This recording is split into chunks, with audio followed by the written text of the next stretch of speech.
Con Walter Rigobon, presidente regionale di Adiconsum. Con il 1 luglio 2020 avremo la fine del mercato di tutela per l'energia elettrica e il gas. I consumatori quindi potranno scegliere a quale azienda affidarsi per i contratti della luce e del gas. Quali sono i rischi?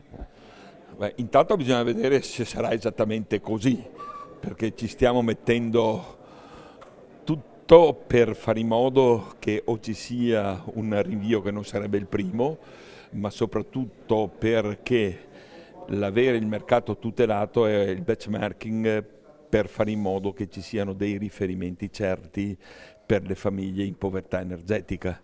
Quindi bisogna salvare il principio quantomeno. Noi siamo impegnati su questo.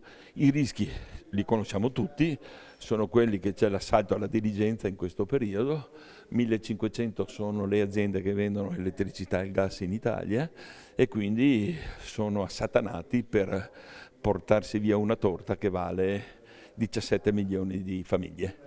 Avete predisposto, come Adiconsum, un vademecum per aiutare gli anziani in questo percorso di cambiamento? Sì, sì, lo stiamo distribuendo anche questa sera, diamo alcuni consigli utili e soprattutto diciamo cosa non bisogna fare e cosa invece bisogna fare per evitare di essere, come dire, massacrati da imprese poco serie, insomma, perché ce ne sono di serie, ma ce ne sono anche molte di non serie, quindi che pensano solo ed esclusivamente a far cassa.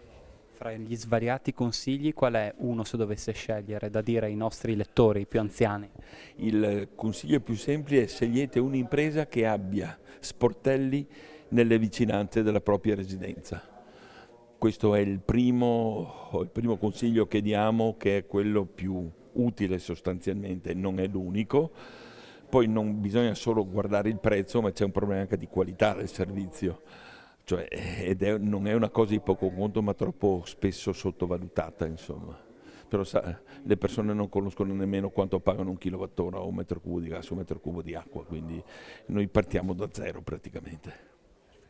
Con Franco Marcuzzo, referente per la sinistra Piave della CIS FNP. Questa sera si parlerà della liberalizzazione del mercato dell'energia. Quanto è importante informare i nostri anziani su questi temi? Per noi è indispensabile e non importante, nel senso che è da diversi anni che si parla di liberalizzazione del mercato, ma che ci sia qualcuno che si sia preoccupato di spiegare alla popolazione ed in particolare agli anziani cosa sta succedendo, cosa vanno a decidere, quando, come, è una cosa. In questo periodo sono tutti, da diverso tempo sono parecchio stimolati a casa da venditori che utilizzano i mezzi più disparati, in alcuni casi anche in maniera molto pesante, e che stanno creando preoccupazione tra gli anziani, nel senso che la paura di essere fregati in un qualcosa che non capiscono, non conoscono, è importante. Per questo abbiamo deciso di promuovere in tutte le situazioni dove siamo in grado di poterlo fare, quindi di organizzare in rapporto con i comuni, quindi in questo caso abbiamo il sostegno dell'amministrazione comunale che ci mette a disposizione, quindi utilizzando tutte le nostre reti per mettere in piedi assemblee per parlare ai nostri associati ma anche alla popolazione, nel senso che su questo non ci risulta ci siano una grandi iniziative di spiegazione, quindi essendo al servizio anche della comunità facciamo la nostra parte su questo argomento. Ecco, andando sul territorio, gli anziani vengono nei vostri sportelli per denunciare truffe o raggiri?